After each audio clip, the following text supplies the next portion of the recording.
Ladies and gentlemen, please take your seats. We do not have a whole day, and we should start the proceedings as quickly as possible.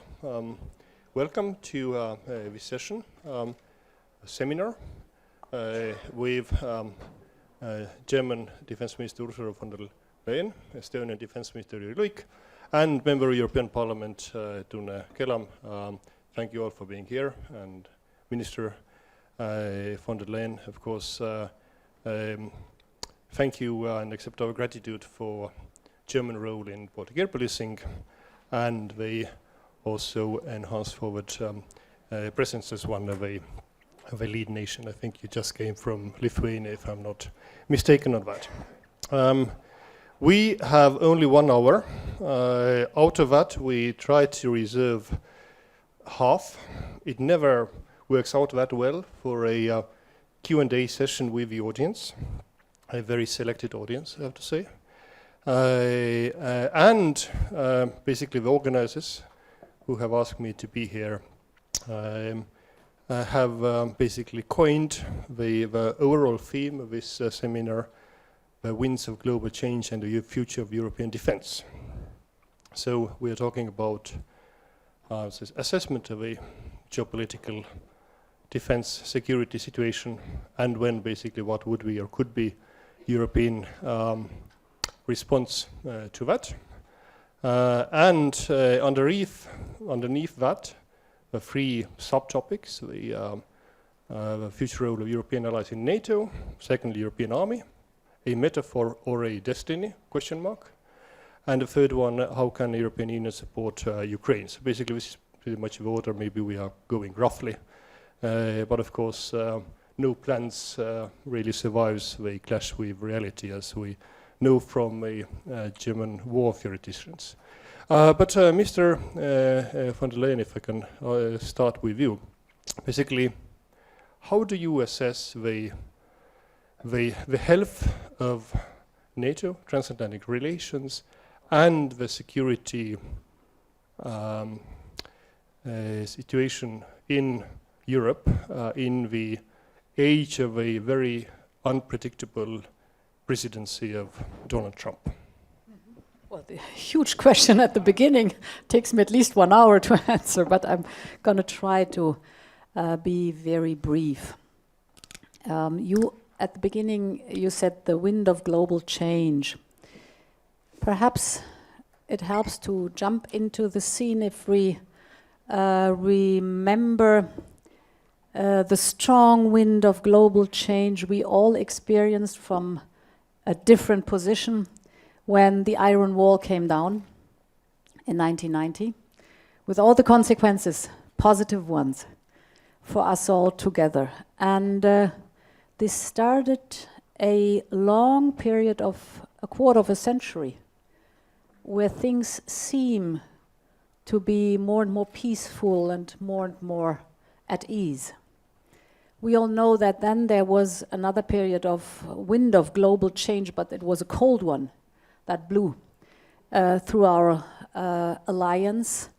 The buzzwords, you know them all, I don't have to elaborate about them, be it the annexation of Crimea, the hybrid war in Ukraine, but also the appearance of ISIL, the destabilization of Africa, and the phenomenon of cyber attacks, if I just round it up with that. And indeed, it was starting in 2014, indeed this was the time where the challenge for NATO was to remember that there are 2 routes, not only crisis and conflict management, we have from Afghanistan to Kosovo and other places, but also collective defense of the own territory. And we all know that it was a tremendous effort necessary for all of us to step up, because those 25 years of growing peace after reunification and when the wall came down, we all know that these were 25 years also of cutting back on armed forces, because we thought we'll never need that again anymore. Today we unfortunately know better. And it meant for NATO a huge step forward to modernize. Modernize was what I would call reassurance for the eastern region of our territory. And as I've said to my friend Yuri yesterday already, that we haven't forgotten what it means to be the eastern border of the territory. We have been the eastern border of the territory for 40 years, till 1990. And therefore, this knowledge that your worries are our worries and your security is our security is deeply rooted in our historic memory. And therefore, it was for us also a matter of solidarity, that when we had to modernize in NATO, to be the framework nation, as you said, in enhanced forward presence in Lithuania, together with 9 other European continental nations, which shows that there is strong European support, to step up in air policing. Now this year we are leading the VJTF, the rapid spearhead of NATO, which is a lot of work to do. We will lead it again in 2023. So this bundle of activity shows that a lot changed over the last 5 years. And the good part in a difficult story is that it shows NATO delivers, and it's not only on paper, but it's robust, it's there, and it sends a clear message that NATO is united and steps up when we are being called. Of course, you mentioned the different tweets we are reading now and then, and sometimes contradictory messages coming out of the White House. Well, we're living with that, we're coping with that, and I think it's also a phenomenon that urges us Europeans, and we're going to come to that topic later, to do what the Americans asked us to do over many, many, many years, way before President Trump already, which was, that is right, I remember President Obama. He was the one in 2014 in Wales who said we really have to make a chance and move forward in stepping up, carrying a fair share of the burden. So it was a clear call on the Europeans to get their act together, to take a fair share of the burden. This is the process we are in. So I want to remind that way before the presidency of Donald Trump, this rightly so call on Europe was already in the room, and that's the way we're moving forward. A quick follow-up on that. Isn't the process a bit too slow? I mean, I understand that according to current plans, the Germany defense spending is going to reach 1.5% by 2024, which is 0.5% of GDP short of 2% target. At the same time, the last year's budget surplus of Germany was 1.7% of GDP. So you have abundance in cash. So very, very simple question is why not invest it more into defense? Because really, this is the one thing which Donald Trump is focusing at, and most of the tweets regarding NATO are about defense spending. Yes, but independent of the question of cash, which is an important question, the real positive outcome for NATO is not a question how much are you investing in your national defense budget. You can invest a lot in your national defense budget and do nothing for NATO. So wouldn't be good for NATO. But the question is, what is the outcome? So we're talking about contributions and capabilities, the concrete stuff. Be there and act and take on responsibility. And so the process is not slow at all, and the contrary, it's a pretty fast process, because to give you numbers, you should not forget where we do come from.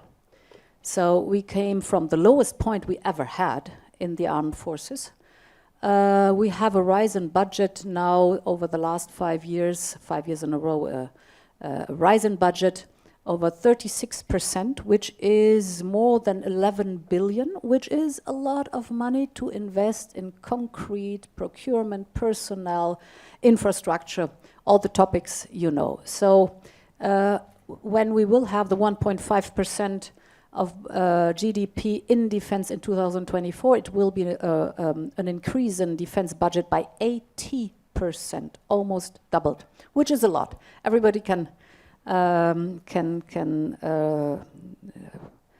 compare that to the numbers that you have at home. If you double the investment in defense, you have to put it into concrete measures. This is quite a task to tackle.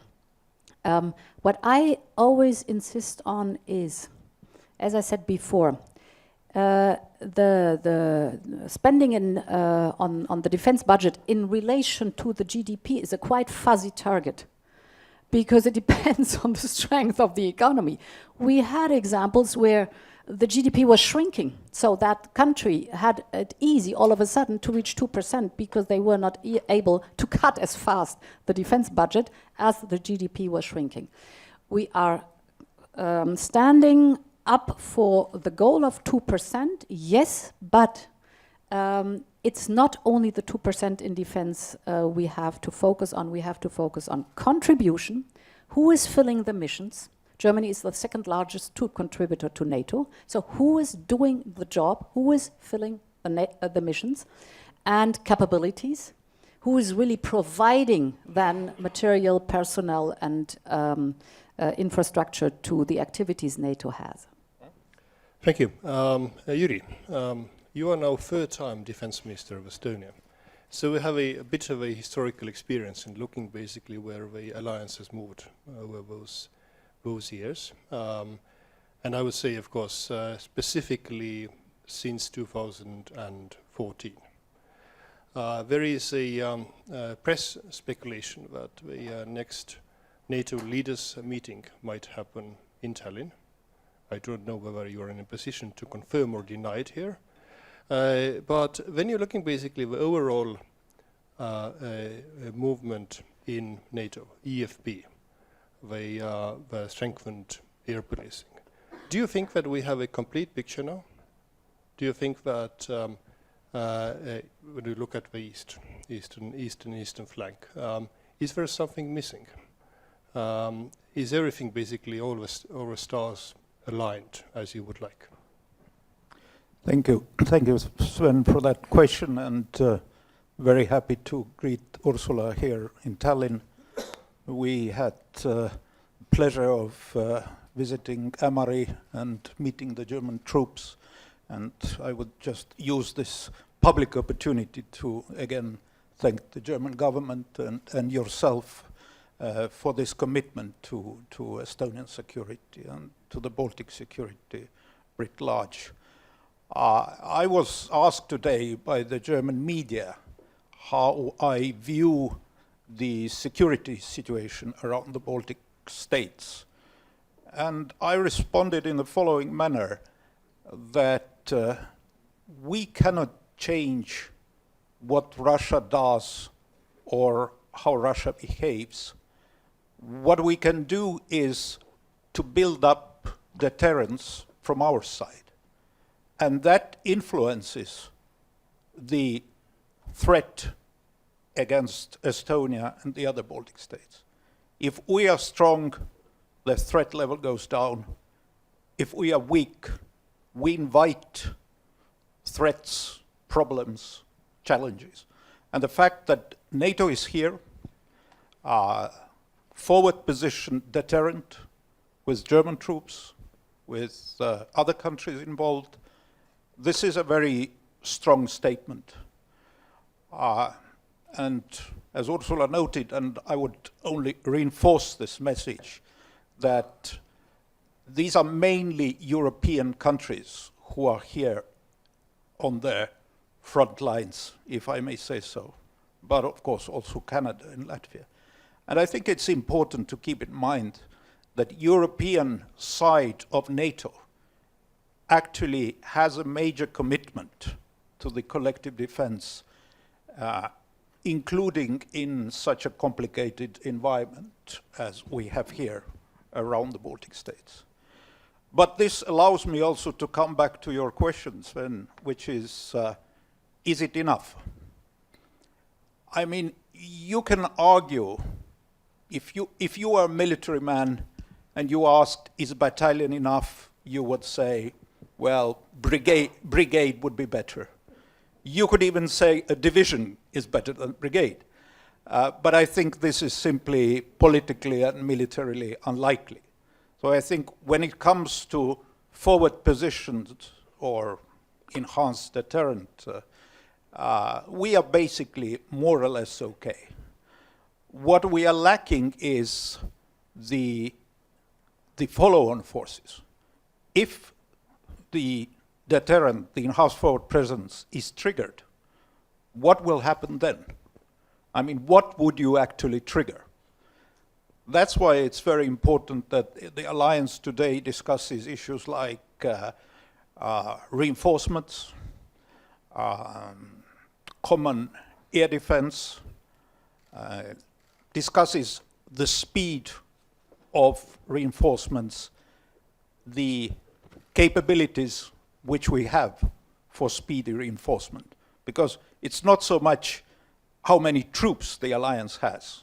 We have many troops. But the question is how mobile they are, how quickly can you deploy them, how effective they are. And that's where we are lacking a lot of capabilities. As Ursula pointed out, we took out the peace dividend in full. We really ceased to spend money. And of course, to build up a military capability, you need serious money. These are very expensive capabilities, as we all know.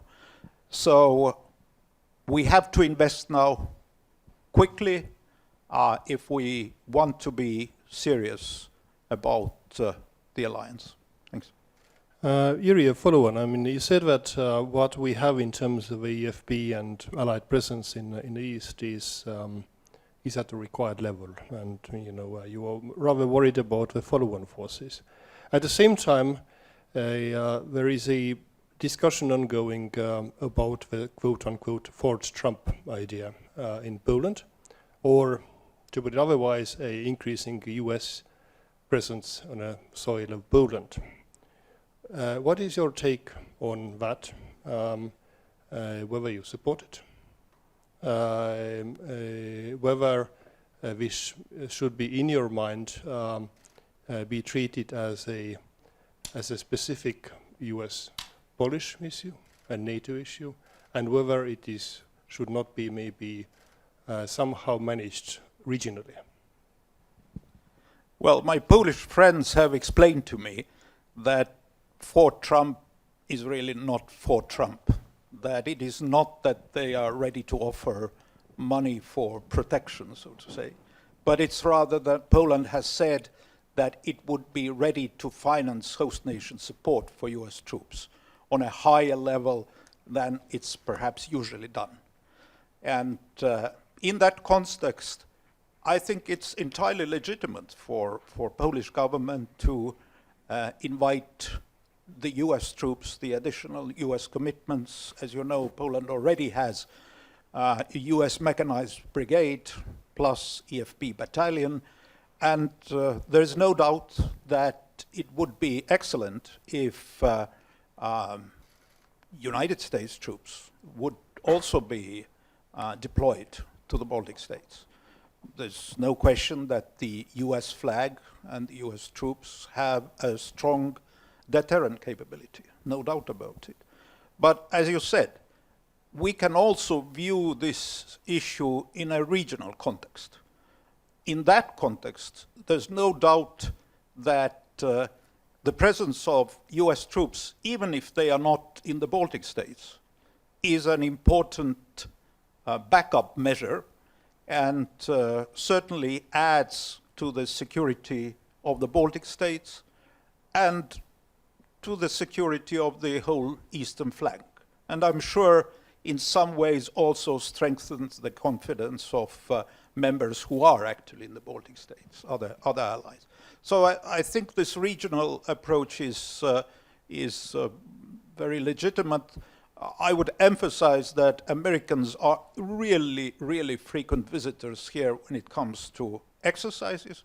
And this summer, I'm sure we'll see many, many exercises which would include serious American commitment. So it's not only the sort of in-place forces, but it's really the rotation of US forces to the region. Yeah, thanks. All clear. Of course, there is we can argue that the in-place forces means that we are here all the time. So there's a difference. Tunne Kelam, member of European Parliament. As a member of European Parliament, you are one of the guardians of a European project. Do you think that when it comes to a defense in Europe, in the general sense of the term, Europe should do more, and if so, what?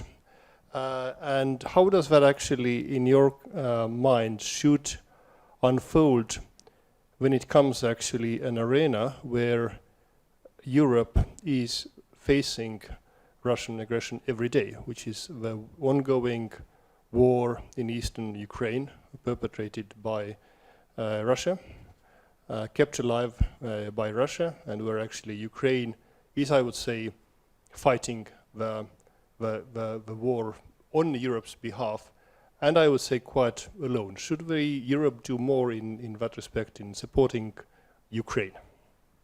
Thank you very much. May I first welcome our minister, our friend Ursula, here in Estonia, also on behalf of the members of the European Parliament.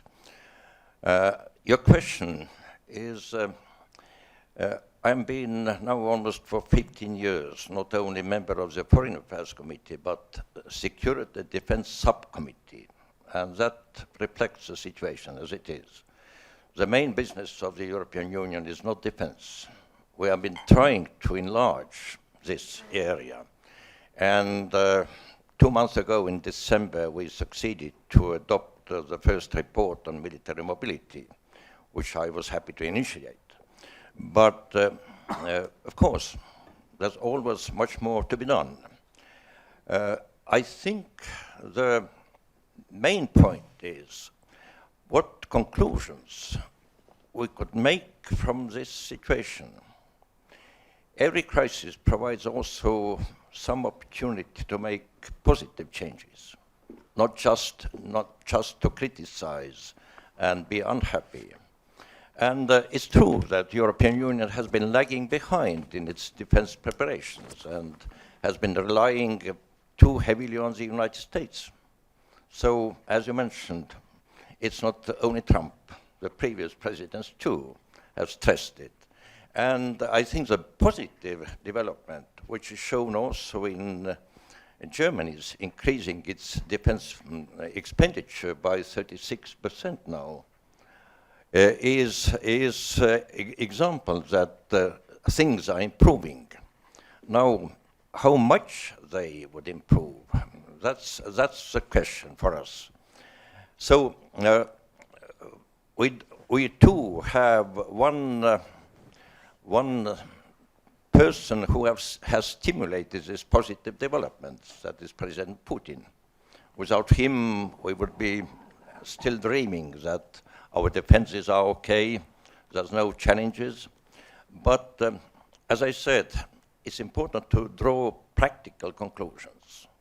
And I'd like to mention that it's not, first of all, it is a will and capability to defend ourselves. We have all agreed that without transatlantic connection, there's not much to be done at this moment. So I liked very much your speech, Madam Minister, in Berlin in November, when you stressed this, that we appreciate military presence of US troops in Europe. And you mentioned also that US has even increased the presence of these troops under President Trump. So we should not become too hysterical or agitated about President's tweets. The practice shows something else. But as it is, first of all, we need a united will and capability to defend ourselves, to rely more on ourselves, which is right and fair to be done. Then speed up decision-making process, which is very important. Then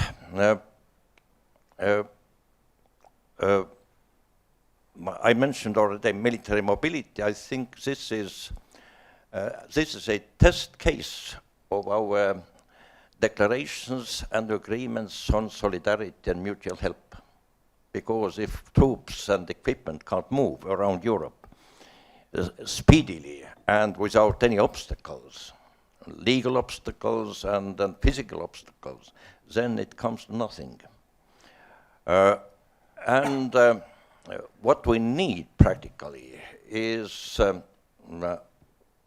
I would stress, not only the air patrolling in Estonia and the Baltic states, but the permanent presence of NATO air forces here, also the air defense capabilities provided by NATO. And of course, wider in Europe, I would say modernization of our equipment.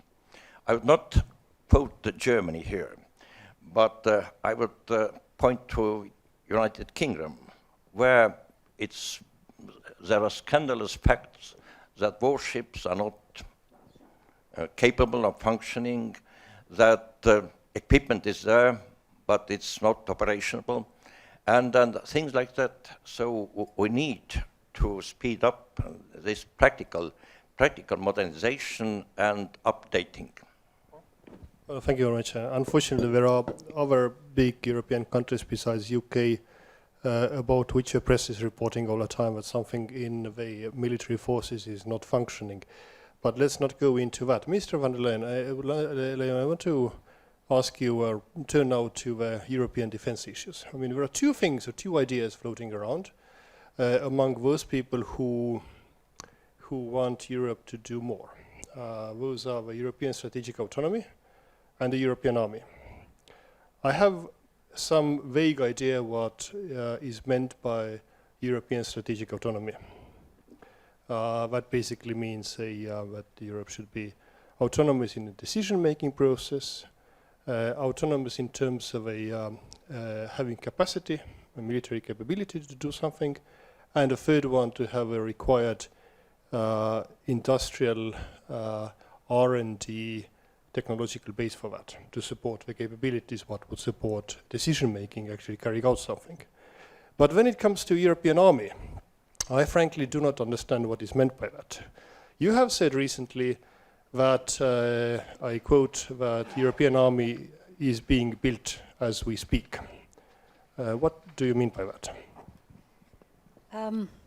First of all, I think we have to answer the question, why are we doing all that as Europeans? And your small example that you're a member of the Committee for Foreign Affairs and the subcommittee for defense was the name, I guess, shows a lot about the history. Europe didn't really take care of the capability to build a defense structure because there was always NATO. NATO will always be collective defense in future too. And we are ironclad committed to NATO without any question. But there are situations where I do not see NATO, but Europe is asked to step up. Typical example was in former Yugoslavia, the war.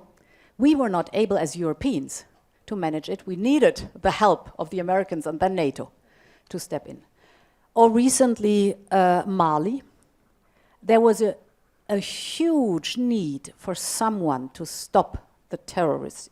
Europe wanted to do that, but did neither have structures nor procedures to act, although the political will was there, and therefore the French had to step in. And slowly but surely came afterwards, after months, the European Union.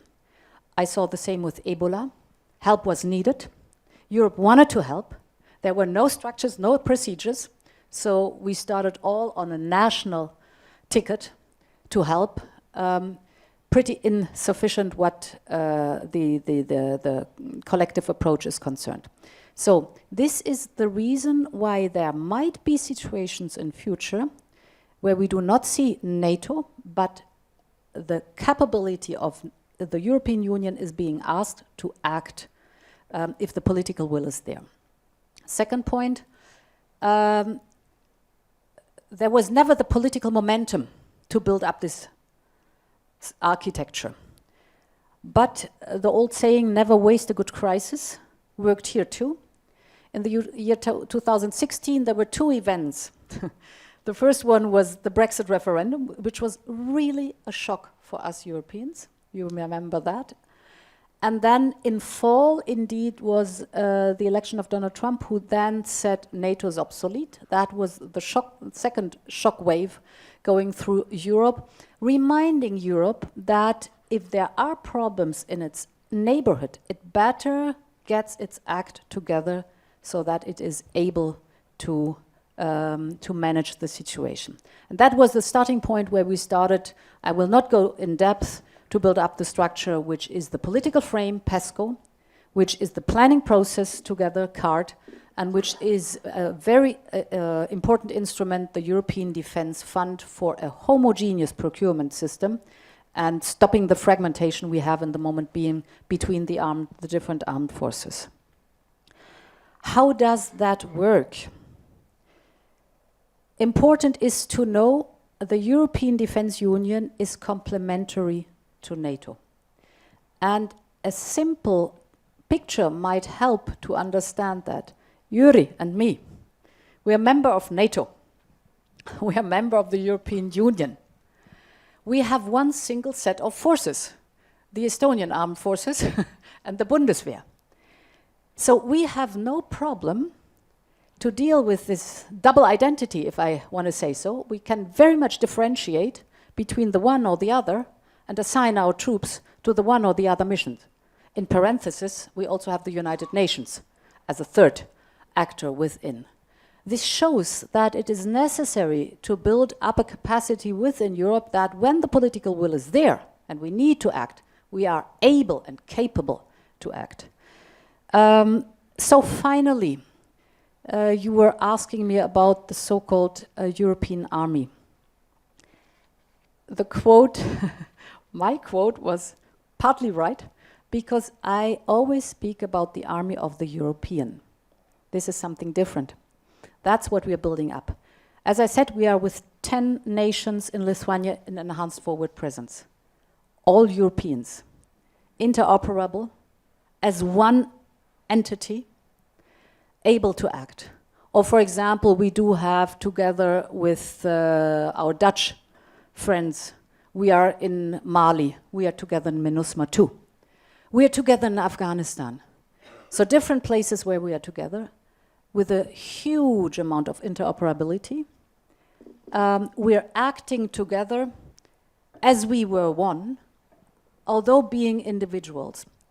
And over time, this is my perception, we're building up the army of the Europeans. Why do I call it that way? Because it will be one entity fighting for Europe, but with individual national parts in it. We'll never lose our identity. This is classical Europe, united in diversity. We are the living example in Europe for multilateralism and the ability to be united in diversity. And that's the way how we want to build up the army of the Europeans, because I think this is the right way to go. Thank you for that army of Europeans. Sounds much better for my ears. I understand what it means. And of course, I would say it from my point of view that of course the trouble is that this kind of a possibility that such a thing is lost in translation. might be a problem when it comes to political forces in Washington, D.C., which are not necessarily conducive to the future of NATO. We will have a State of the Union address this night. Let's see what it brings by Donald Trump. May I just reflect on that? Those who do not want to listen to us will not listen to us. And those who want to misunderstand us will misunderstand us. But we have many, many, many friends in the United States. And we have to care for our friends. I care not only about Europe, I care about the United States too. So, and this is something very, very precious. This history of 70 years of friendship, of reliability, it's so precious that we want to maintain it over the next 70 years too. So therefore, those who want to listen, talk to them, go and visit them, explain to them, this is worth it. And frankly, I've done that, and those our friends, transatlanticists in DC, say this is not helping. Those strategic autonomy, those talks are not helping us. Those who are basically standing for this 70 years and another 70 years. As directed by the organizers, I will now open it up for questions from the audience. I have a first one here, third row. I don't know how the microphones are. We can maybe give this one. Okay. And one more. Here we go. Also, please state your name and affiliation. Yes. Thank you. My name is Ingrid Sembach-Hõbemägi, and I'm from Channel 2 News Estonia. And the question is to the Minister of Defense of Germany. And it concerns Brexit.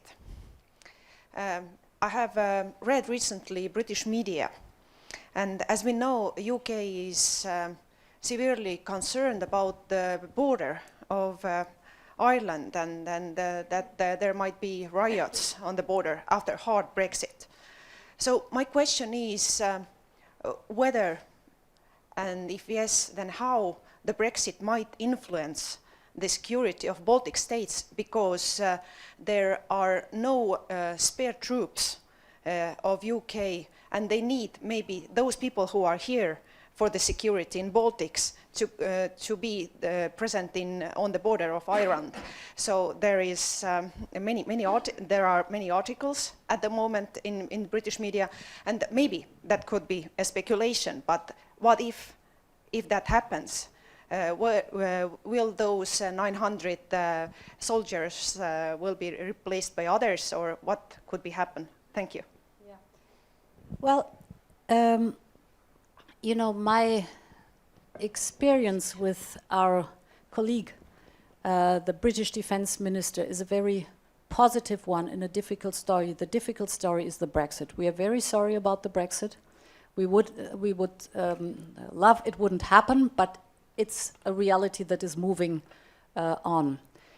Because of the story, we have been debating between what was NATO or is NATO and what was the history of the European Union. We have the weird phenomenon that in the Brexit scenario, there is one topic that is positively excluded, that is security and defense, because nothing has grown in Europe so far on the topic of security and defense. So nothing has to be separated and divorced in that topic. No hard feelings. On the contrary, we know very well how much we need each other. And what I experience at the moment being is an even closer cooperation with our British friends. We do everything to include them in our plans with the growing European Defence Union, to explain what it is, to think about an access, if they want to, as a third party, to join specific projects. On a bilateral level, the relationship is improving, because we all know that when it comes down to security and defense, we have to stand together. So I'm not worried in that topic. I'm not worried about post-Brexit. Thank you. I don't see also a worry, because I think after Brexit the UK needs to be even more relevant in NATO, because it has cut off one of its legs, if I can put it this drastic way, and so it needs to be jumping better on the other one. Trivimi is second one, in front of you, can you? Yeah. Okay. And you'll be next one. Thank you. Sorry, my name is Trivimi Velist. I'm a former member of the Estonian government. And first of all, Madam Minister, please allow me to thank you for your very comprehensive presentation, which I enjoyed so much. Vielen Dank. My question is a fairly general one, and it relates to the realm of psychology. There is a saying that weapons do not fight, it's men who fight. And therefore, my question is about the psychological, mental readiness of modern German soldiers to fight. What I mean is that people in the West have enjoyed a wonderful life for a very long time. And World War II occurred a long time ago, 3 generations ago. So my question is, to what extent do you believe that World War II still has or may have a psychological impact on German soldiers? And to what extent men who come from a very comfortable surrounding or neighborhood environment, very comfortable environment, to what extent they may be ready for the hardship of the war? Thank you. Let's, if you don't mind, let's collect a couple of questions together, then we can also distribute that. Extra points goes to those who also ask questions from other panelists. And now a lady who was so kind to relinquish the microphone, please. Yeah, still, I have the question for German minister. I am Betty Esterväli-Ats from Channel 3 TV, and I would like you to explain a little bit clearly for me what are the relations of this army of Europeans and NATO, how they are going to interact, yes. Thank you. Right, and the third one to Krister Paris. Hi, I'm Krister Paris from Estonian Daily Eesti Päevaleht. I have a question about the recent developments concerning the nuclear weapons control, that both countries will be probably leaving the INF treaty. What are ours as Europeans' reactions, and would any of our countries, Estonia or Germany, be willing to host, let's say, medium-range missiles on our soil? All right, 3 questions. Readiness to fight, INF treaty, and potential basing of missiles, and then the relationship between the army of the Europeans and NATO. Mr. von der Leyen, let's start with you. Yes. Concerning your question, the horror of World War II implemented deeply in our knowledge, historical knowledge and conscience, that we have one principle that is never ever alone anymore, but only in our alliances. And so either in the European Union or in the United Nations or within NATO or the coalition against terror, are we sending troops? That is a firm principle. A second thought might apply. That is, for a long time, there was the attitude, because of our history, we cannot get involved. But with reunification and growing relevance, mainly in the economic sector, there is also the growing knowledge that because of our history, we have sometimes to get involved. A classical example is when ISIL tried to commit a genocide with the Yazidis. This was the turning point for Germany to say, this is the first time, but necessary, in our history in the Bundesrepublik Deutschland, that we are sending not only trainers for the Peshmerga to defend the Yazidis, but also sending arms. We equipped them. Because we knew there is a responsibility to protect. Not only the responsibility not to get involved, but also a responsibility to protect. And this is what our servicemen and servicewomen are concerned.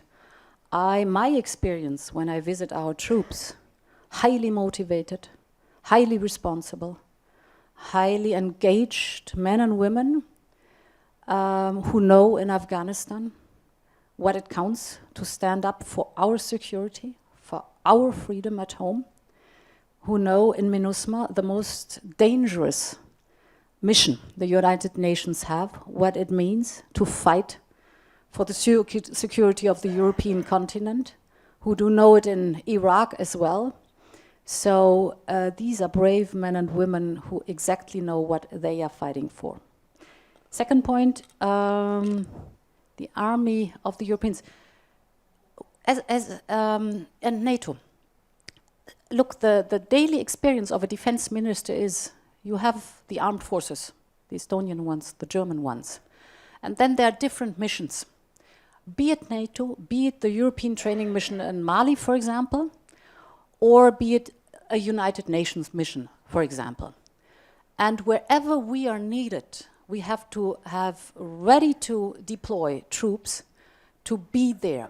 So there is no contradiction, but this is the ability to work in a complementary way that is easy for us because we are used to it. It's sometimes hard to understand, I know that. But if you just think about the different missions we have, so you have to have very highly capable, highly flexible armed forces, and that's the task we have to tackle as defense ministers. INF, and then I'm going to hand over my mic to you because I'm having it all the time. What the INF treaty is concerned, knowing that it is a treaty between the United States and Russia, we also have to be aware that it directly concerns the European security. Point number one. This is very important.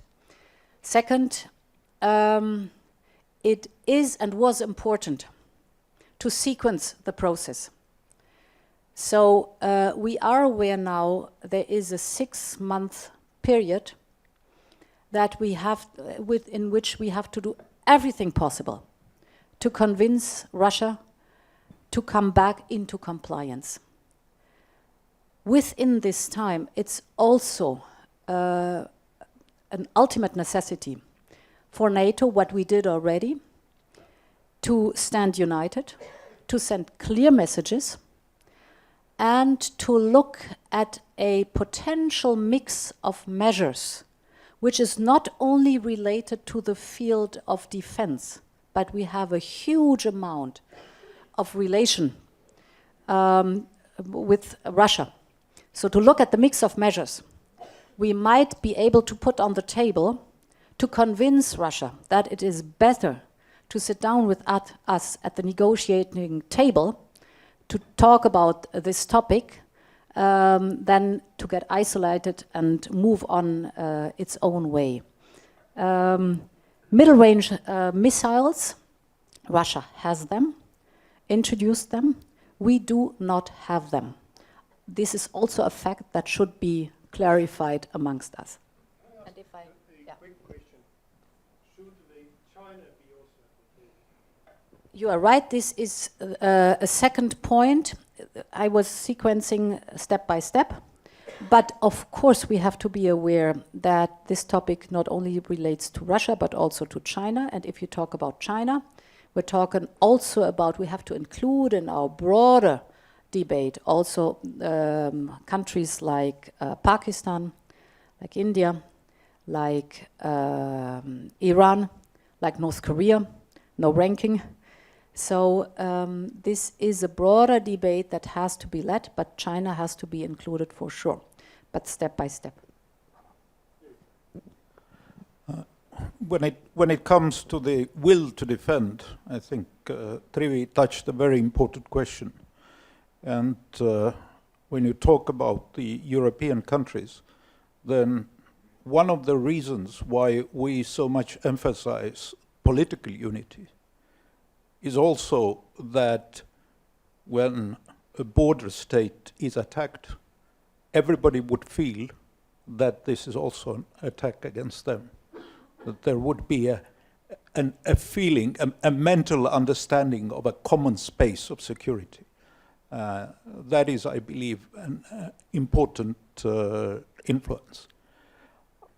Perhaps another aspect which should be mentioned here is that apart from psychological will to defend theoretically, the collective defense also puts in front of the armies of modern Europe a number of serious psychological questions.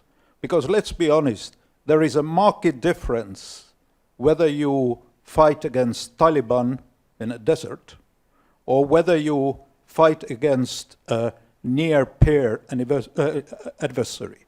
This is one of those NATO slangs, near-peer adversary, meaning Russia or meaning some other big country, meaning a country which has enormous military capabilities, which possibly far exceed your own capabilities. And you are at risk everywhere, in the air, on the surface, on the sea. This is another type of fighting. It's dramatically different from what has been done before. Hopefully, we always hope this will never materialize as a real possibility. But we have to understand that this is a fundamentally different situation, fundamentally different way of fighting. The military men here in the audience, I believe, will back me up on this. When it comes to INF, then, as during the Cold War, when there was the Euro missile crisis, I think it is very similar to the present situation when it comes to deployments, because Russia actually started to deploy those intermediate missiles during the Soviet times. And then Europe responded. In fact, Germany was very active in calling these intermediate missiles to be deployed to Europe. I think it very much depends on what Russia will do. I think there is a difference whether you deploy a small amount of weapons or whether you will start a massive deployment of intermediate nuclear forces on your borders. And that's then will be a joint decision of NATO what to do. I mean, technically, there's no point of deploying them to Estonia. Estonia is too close to Russia. These missiles would be vulnerable, extremely vulnerable, and largely pointless. So I would say Estonia is likely not the country where, at whatever point, the intermediate nuclear weapons would be deployed.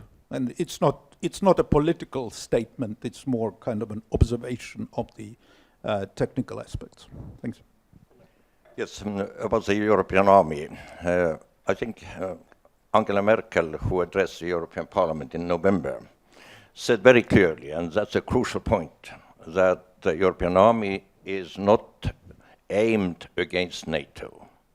It's a complement to it, and that's it. It has been made very clear that we have only one kind of resources and money, and we have to spend it on different directions. And you said, Madam Minister, just recently that we need to be able to independently act where we have to act independently, because there have been different missions. I think in the last 15 years there have been about 35 European Union civilian and military missions all around the world, and we have done them independently. Now, a friend of mine who is a bit cynical said recently to me that, yes, European army, any goal that makes European states shake their leg and improve their defenses is good.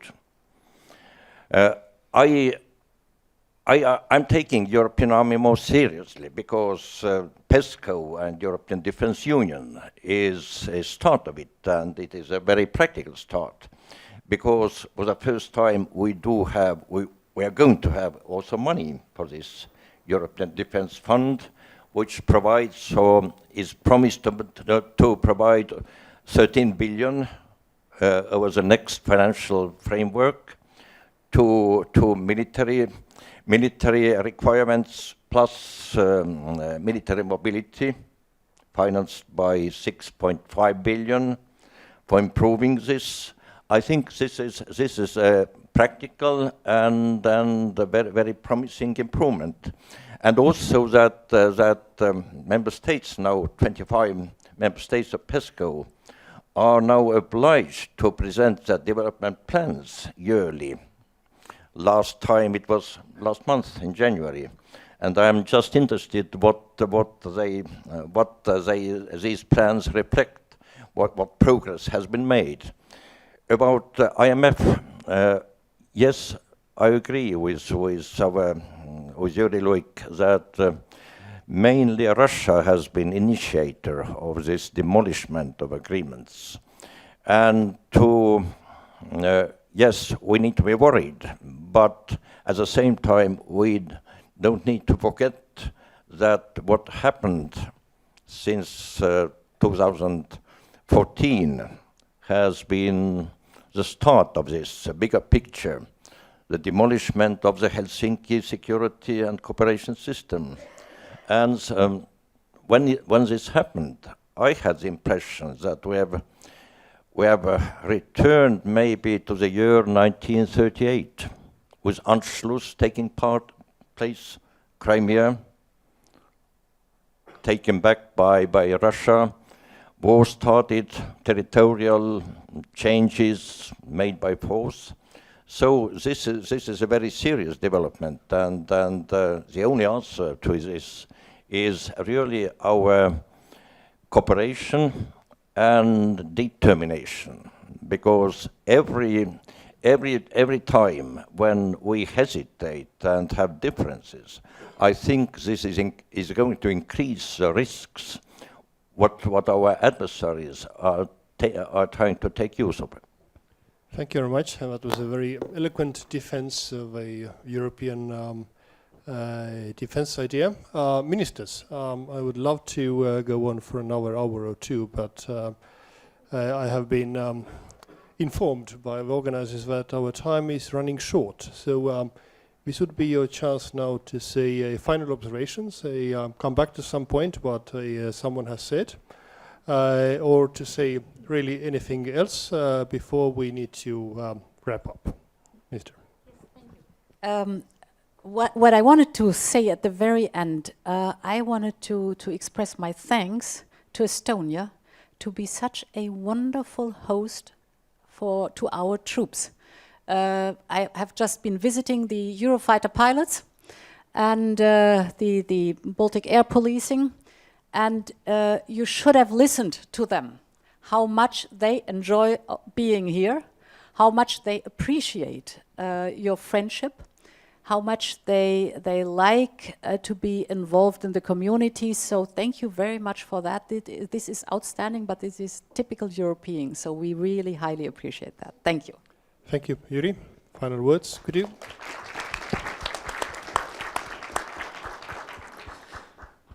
Yeah, and I would say from my side, we really enjoy having you here and admire the professionalism of your troops.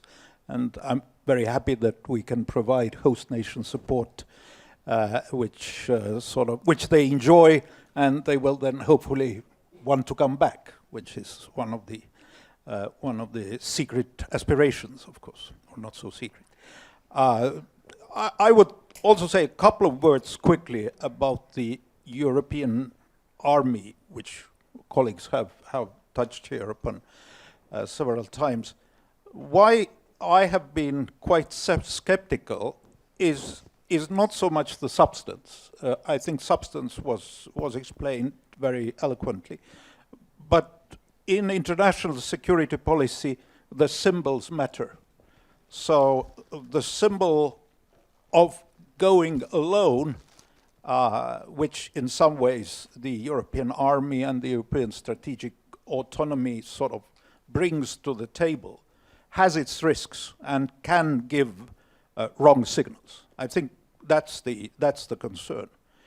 And the other aspect is, if we talk about the European mission, then, for instance, we haven't managed to send to the mission European battle groups, which have been there for now over 10 years. And the reason is not money. The reason is not the availability of troops, but it's the political will of the European countries. So if we want to talk about European defense, we also have to talk about the fact the European countries themselves are not united. And it's extremely difficult to get a consensus in Europe on going to a mission. So that's the problem, not so much the sort of practical nuances of that issue. And don't have final words. Could you pass on the microphone to us? Yes, thank you so much. Because for me, it's like a dream situation compared to what it was 20 years ago. 20 years ago, we dreamt about joining the European Union, and joining NATO looked like impossible. It was considered an irritation and provocation toward Russia.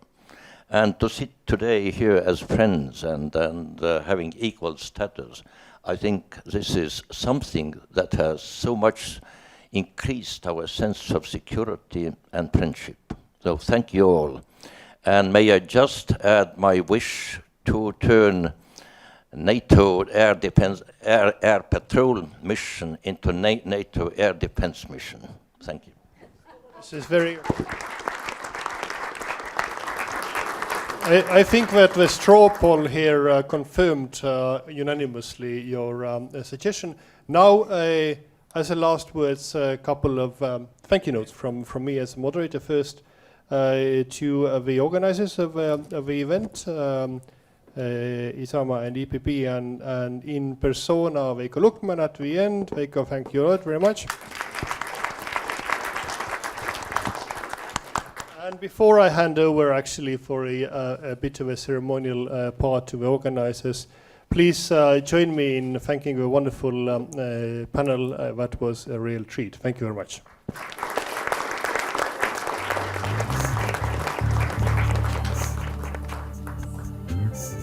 From the organizers, I would like to thank you. Thank everybody for coming, and I have a special gift for what we Estonians are very proud of. It's music of Arvo Pärt, and with his signature. So, Thank you so